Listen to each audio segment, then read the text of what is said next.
Allah melanjutkan kajian kita. Insya Allah ini adalah bagian terakhir dari Kitabut Thahar. Kita belajar fikih, kita belajar hukum Islam yang berkaitan dengan ibadah. Utamanya hadirin hadirat, bagian kitab yang pertama Kitabut Thahar yang berkaitan dengan suci, bersuci, yaitu bersuci dari najis, bersuci dari hadas, suci dari najis, karena najis itu ada bendanya, gitu ya. Najis itu ada bendanya. Kalau hadas itu tidak ada bendanya. Mensucikan diri dari najis, ada najis mughalladhah, najis yang berat. Benda najisnya yang dari babi dan dari anjing, maka dicuci sebanyak 7 kali, salah satunya menggunakan campuran debu atau tanah. Basuhan pertama diguyur pakai air, kedua diguyur pakai air, ketiga diguyur pakai air, yang keempat air bercampur dengan tanah atau debu yang suci, kemudian yang kelima diguyur dengan air, keenam dengan air, ketujuh dengan air. Ini menghilangkan najis mughalladhah kelas berat, yaitu dari najisnya babi dan anjing. Kemudian najis yang pertengahan mutawassithah, ya najis yang kebanyakan kotoran atau yang dari manusia, keluar dari depan, dari belakang, darah, nanah. Bedakan antara najis dengan kotor. Yang kotor itu belum tentu najis. Baju kita mungkin kotor, kena debu, kena tanah, ininya mungkin agak berdaki, mungkin ini berdaki, tapi itu kotor, bukan najis. Hati-hati. Nah, najis yang pertengahan mutawassithah dibasuh, disiram dengan air, hilang rasanya, hilang warnanya, hilang baunya. Nah, yang terakhir najis mukhaffafah, najis yang ringan, yaitu najis dari air seni, air kencing bayi laki-laki, bukan bayi perempuan. Khusus bayi laki-laki yang di bawah umur 2 tahun dan hanya minum ASI eksklusif, air susu ibu, tidak ada campuran susu formula ataupun yang lainnya. Itu ketika buang air kecil saja, itu najisnya ringan, hanya diciprati dengan air. Ini tentang najis. Yang kedua, kita belajar tentang hadas. Hadas enggak ada bendanya. Hadas tidak ada bendanya. Kita buang angin, kita hadas kecil. Kita buang angin, lantas kita hadas kecil, harus berwudu. Kita tidur tadi itu menghilangkan kesadaran kita, maka kita dalam kondisi hadas kecil. Untuk mengangkatnya harus dengan berwudu. Bersentuhan tangan laki dengan perempuan yang bukan mahram, tergeser, tersentuh, seret, atau pipinya saling bersentuhan, seret, bukan mahram. Apakah najis pipinya? Enggak, tapi itu menjadi hadas kecil. Kondisi tubuh kita hadas kecil dihilangkan dengan berwudu. Ini hadas kecil diangkat dengan berwudu. Wudu sudah kita pelajari. Yang kedua, hadas besar. Hadas besar bisa karena pertemuan suami dan istri di ruangan yang agak remang-remang di tengah malam yang dingin. Yang jomblo ada.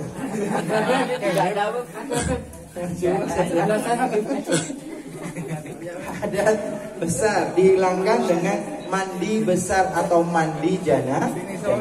Bisa juga kalau perempuan melahirkan, wiladah, kemudian nifas. Setelah nifas, setelah wiladah, atau perempuan haid ya, haid. Setelah itu juga mandi besar, mandi janabah. Laki-laki juga, perempuan mungkin keluar sperma mani, laki juga keluar sperma mani, perempuan pun juga merasakan hal yang sama. Nah, itu juga dihilangkan mandi besar atau mandi janabah. Dari ujung rambut sampai ujung kaki harus dibasuh dengan air secara merata. Seluruh bagian tubuh, rambut, telinga, lubang telinga, wajah, hidung, mulut, leher, ketiak, dada, perut, pusar, dan seterusnya, semua itu Bu harus benar-benar terbasuh, teraliri oleh air. Oleh sebab itu silahkan dibantu dengan digosok-gosok ya. Oke, ini selesai. Nah, malam hari ini tentang ma yahrumu lil sallu ala Nabi Muhammad. Malam ini insyaallah ma yahrumu bil haidhi wan nifas, bagi mereka yang sedang haid atau mereka yang an-nifas. Nifas itu darah yang keluar setelah persalinan. Wa yahrumu bil haidhi wan nifasi thamaniyatu asya. Bu, Bapak juga, para lelaki juga harus tahu, supaya nanti punya istri juga tahu apa yang terjadi. Lihat, yahrumu bil haid wan nifas. Sebetulnya, mohon maaf ya, kalau orang modern mengatakan sex education, pendidikan seks bagi remaja, itu sebetulnya dalam Islam ada, tetapi dibungkus gitu ya, dibungkus dengan judul toharoh, bersuci. Tapi kalau pakai bahasanya orang barat, vulgar, pendidikan seks, waduh, kerumunya tuh langsung. Kalau dalam Islam ada babut taharah, bab tentang kesucian gitu ya, bab tentang pernikahan, itu dibungkus dengan bahasa yang indah. Penyebab hadas besar itu ketika perjumpaan seorang istri dengan suami. Kapan perjumpaan terjadi itu? Ketika pentungannya benar-benar masuk. Apa itu? Kamar. Aduh, kamar, kamar ketinggalan, Di dalam fikih bahasanya itu diperhalus, diperlembut gitu ya. Tapi kalau nuruti orang barat, ya, nuruti orang barat, bahasanya sudah tidak enak. Sex education, pendidikan seks bagi remaja, saru. Sebetulnya Pak Ibu, pembahasan seperti itu sudah ada di dalam fikih. Dalam kitabut taharah, kitabun nikah juga ada. Tetapi bungkusan kemasannya disampaikan dengan bahasa yang berakhlak dan beradab. Alhamdulillah. Ma yahrumu bil haidhi wan nifas. Apa yang tidak boleh bagi perempuan yang haid atau nifas? Thamaniyatu asya, 8 hal. Berapa Bu? 8 hal. Berapa Mas? 8. Apa 8 itu? Ahaduha as-shalah. Haram kalau sedang haid atau perempuan sedang nifas, haram untuk sholat. Haram. Bib, saya ingin taat kepada Allah Ta'ala, terus walaupun saya haid, saya tetap ke masjid dan sholat. Haram. Tidak boleh. Yahrum, tidak boleh sholat. Memang Allah Ta'ala haramkan, tidak boleh. Tapi istirahat. Pertama, as-shalah. Yang kedua, wathani as-shaum, puasa. Puasa apa Beb? Ya puasa apapun. Kemarin ada puasa Tasua, ada puasa Ashura, besok pagi ada puasa hari Senin. Beb, saya pengen puasa, boleh, tapi saya sedang haid. Haram.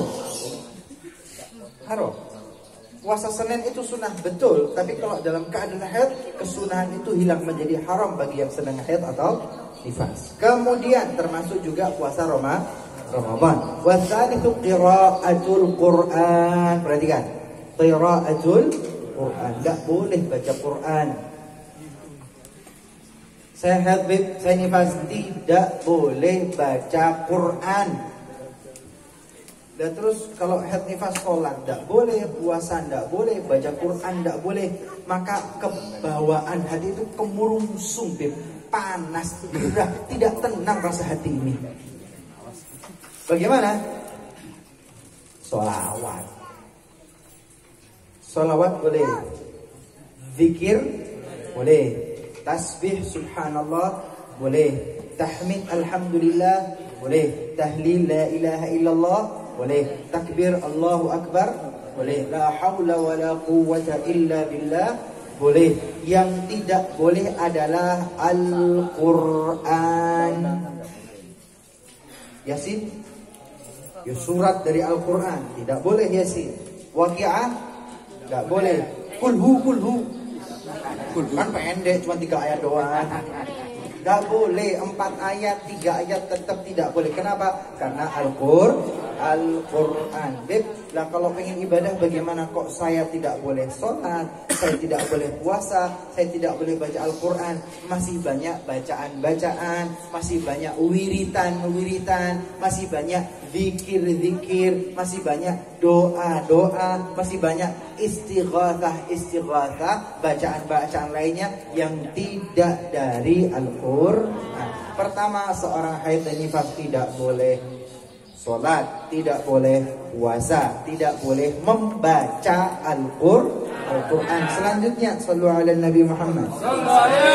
Kemudian, wathalithu wa massul mushaf. Massul mushaf wa hamlu. Tidak boleh membaca Al-Quran, juga tidak boleh massul mushaf, menyentuh mushaf Al-Quran tidak boleh.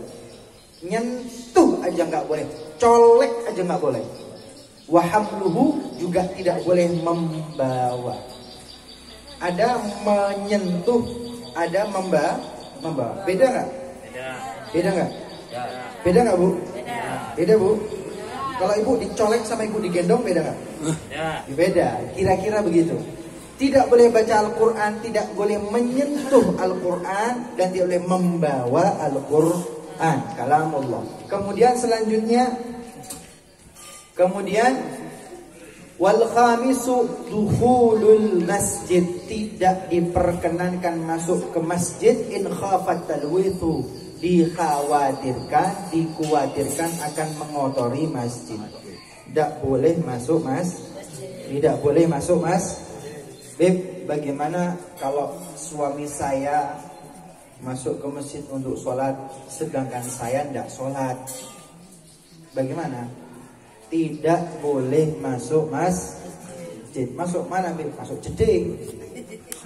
Masuk masjidnya tidak boleh. Di parkirannya ya boleh. Di terasnya boleh. Di teras depannya in khafat tadwithuhu, kalau khawatir akan mengotori, menajisi masjid, nggak boleh. Tapi kalau cuma sejenak sambil menunggu, tidak ada kekhawatiran akan mencari mengotori masjid, ya masih ada toleransi. Lanjut, wasadisu at-tawafu. At-tawaf, kalau haid tidak boleh tawaf. Apa itu tawaf? Muter-muter, Beb. Muter-muter di mana? At-tawaf berputar sebanyak 7 putaran mengelilingi Ka'bah Baitul. Jelas ya? Karena kalau haid kan nggak bisa masuk Masjidil Haram. Masuk aja nggak bisa, apalagi toh.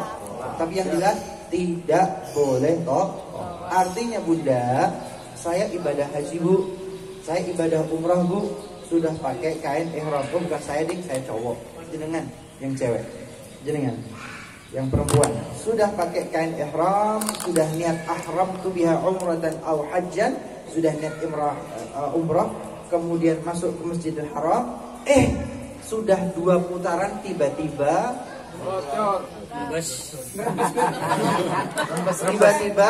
datang bulan haid.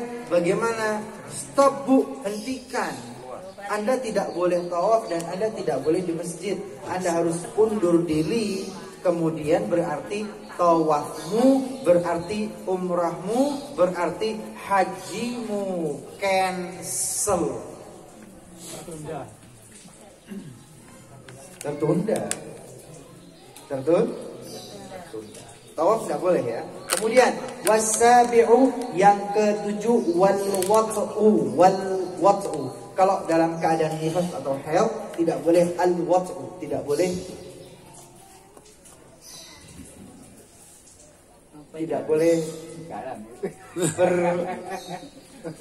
bersuami istri. Kikuk-kikuk, Beb. Suami istri tidak boleh kikuk-kikuk gitu. Ketika haid dan nifas, rai Pak, tunggu Pak. Angel wis Tanda-tanda angel, Pak. Kalau sedang haid dan nifas maka libur. Mana bapak-bapak? Kalau sudah haid dan nifas sering-sering ke gedung, begadang sana. Oke, ketika haid tidak boleh sama sekali. Dalam hadis lain, ma baina surrah warubah, tidak boleh bersenang-senang dengan istrinya di antara pusar dan lutut. Antara pusar dan lutut ini bu, antara pusar dan lutut tidak boleh. Karena Rasulullah pernah bersabda, if'alu ma syi'tum illan nikah. Kalau istrinya haid, saya suami dan saya punya dorongan libido yang begitu menggelegar dan tinggi. If'alu ma syi'ta illan nikah, kata Rasulullah. Lakukan seterah dirimu, karepmu, tapi tidak boleh di antara pusar dan lutut. Lainnya boleh, pakai sikil, dicocol boleh. Pakai kaki boleh, disanduk, pakai dengkul nggak apa-apa sih. Kalau saya kenyang, disepak boleh sudah. Kok jarak? Boleh, pokoknya nggak boleh mabaina surrah war rubah, di antara pusat dan lutut itu daerah terlarang.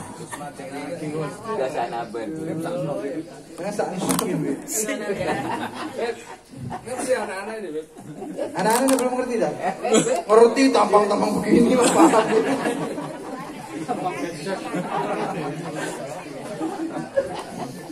Al-wat'u yang ketujuh tadi, al-wat'u tidak boleh.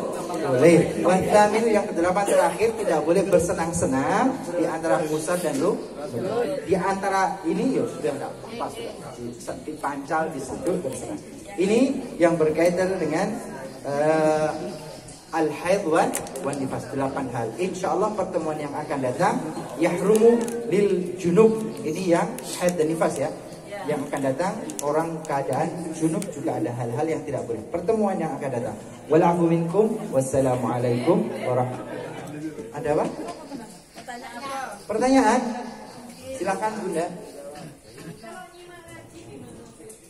Menyimak ngaji.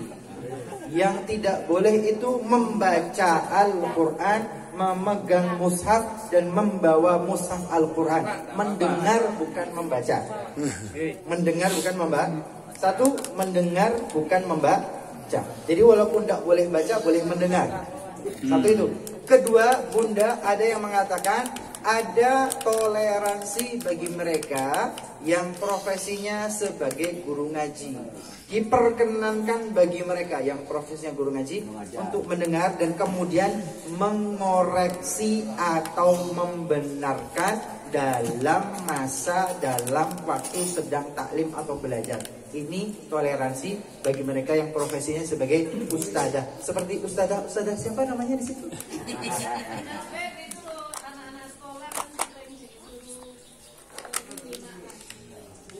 Anak-anak sekolah disuruh nyimak ngaji, artinya Online. ya, toleransinya adalah mendengar dan boleh membenarkan. Hanya saat itu saja. Di luar itu ya sudah, berarti ya. Sumur.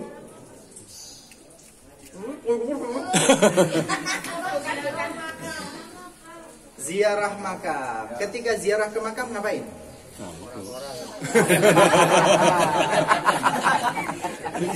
Baca tahlil lah, Bet.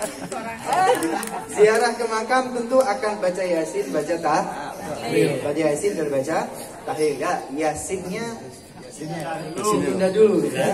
Yasinnya ditunda dulu atau Yasinnya dibacakan oleh juru bicara. Yasinnya ditunda. Yang kedua, yang kedua tahlil. Dan kalau bisa, ya betul. Kalau bisa memang kalau masih haid atau nifas nggak usah terlalu sering banyak yang kerasukan pas ziarah. Dengan kuburan ya. Biasanya apa Bu? Kok katanya nggak boleh masuk? Ya, biasanya nggak boleh. Dari dulu ya. Haruskah? Ditahan dulu. Kalau memang harus ya, silakan ziarah kubur secara online.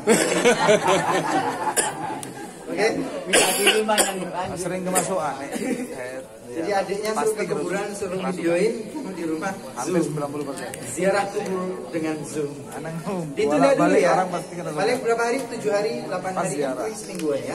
Sedikit bersabar. Apa ya? terlalu sering Oke. ketiduran. Semoga menjadi ilmu yang bermanfaat. Ada lagi? Setan tuh paling seneng sama perempuan. Murjah apa ini? Ya, ini juga repot. Ha-ha. Ini yang jadi silang pendapat. Bagaimana Beb yang hufadzul Quran gitu ya? Para hafizul Quran, hafizah itu setiap hari sepanjang waktu akan interaksi dengan Quran terus. Nah, kalau mandek selama sepekan itu akan mengkhawatirkan juga kepalanya ya.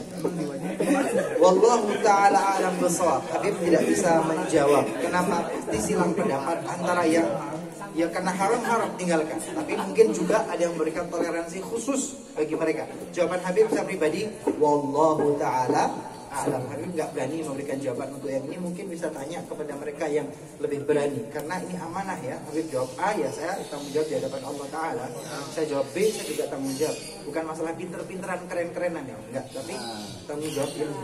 Wallahu taala alam. Mungkin bisa tanya kepada alim ulama atau ustazah yang lebih expert, yang lebih mendalam. Atau nanti Habib murojaah lagi, saya baca lagi literaturnya tentang ini ya.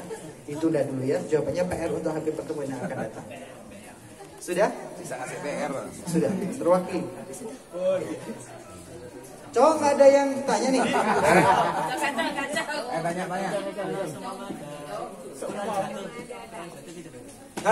Beb, bagaimana kalau ada Quran jatuh? Boleh judi. Ya pegang kain atau apa kan? Bisa pegang gombal. Darurat ya. Kalau ada Quran jatuh dan nggak ada gitu kan, di sekelilingnya tidak ada siapa-siapa. Tapi ngomong itu kan cowok. Kalau jatuh ya diambil. Itu kan tanya yayangnya. Mewakili yayangnya. Mau di SMS boleh. Yang tanya lewat online. Kenek kampus. Saya doakan rezekinya banyak. Amin. Kalau nikah undang-undang kita ya. Amin. Memang kalau di situ tidak ada siapa-siapa perempuan ya. Kalau Haid Beb melihat Quran jatuh, bagaimana? Ya kalau memang di situ tidak ada siapa, tidak ada kakak, tidak ada adik, tidak ada siapa-siapa, hanya seorang diri ya. Mau tidak mau Anda sekedar ngambil dan cepat-cepat diletakkan. Darurat. Kalau lupa, Bet. Daripada berada di bawah. Kalau lupa itu hal yang paling enak. Lupa makan ketika Ramadan sah. Lupa ketemu sama istri ketika Ramadan enak tuh. Lupa itu enak tuh. Los sudah ya. Lupa kan? Lupa. Mungkin karena refleks ya, terbiasa menghormati, memuliakan Al-Quran, terbiasa memuliakan kitab, kan begitu. Jadi ketika aduh langsung refleks sehingga kita lupa. Ya namanya lupa itu tidak apa-apa. Lupa ya, lupa. Semoga menjadi ilmu yang bermanfaat. Wassalamualaikum warahmatullahi wabarakatuh.